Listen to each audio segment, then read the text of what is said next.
Quality और consistent performance के लिए सिर्फ सिल्वर पंप्स एंड मोटर्स, नाम याद रखना। स्टॉक्स सर आईटी स्टोरी है आज की।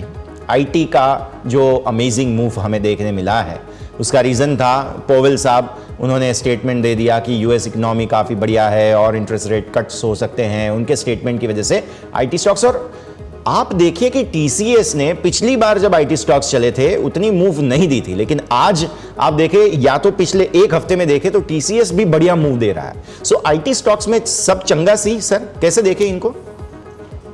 तो ये सेनेक्स आईटी ने दोनों साइड सरप्राइज किया, पहले गिरने में थोड़ा सा तेज और रिकवरी भी उतनी शार्प, फिर रिएक्शन भी शार्प आया और वापस से मूव उतनी शार्प आई है। तो ये क्लियर इंडिकेशन है कि जो पीएसयू, डिफेंस, रेलवे, इनसे पैसा निकला है वो क्लियरली मेटल्स और आईटी में फ्लो हुआ है। आपको याद होगा हम 2 महीने से बात करते आ रहे हैं कि metal, IT, banking, in counters में पैसा फ्लो होते हुए दिख रहा है और अब ये काउंटर आपको मोमेंटम में दिख रहे हैं। इन्फोसिस में कॉन्टिनेंटल पैटर्न की फॉर्मेशन है, 1940-1945 सस्टेन करता है तो बड़ा ब्रेकआउट होगा, 2100 साढ़े 2100 का टारगेट। सिमिलरली टीसीएस में भी 300 साढ़े 300 रुपए की तेजी दिख रही है। बट जो काउंटर में कुछ सबसे बेहतरीन लग रहा है वो है emphasis.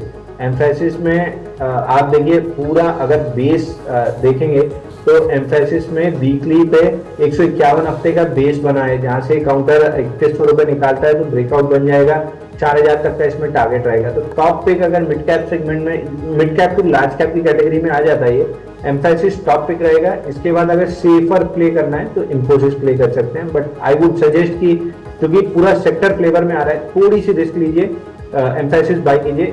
Out of all stocks ये रिलेटिवली सेफ है और एग्रेसिव रिटर्न्स भी देगा।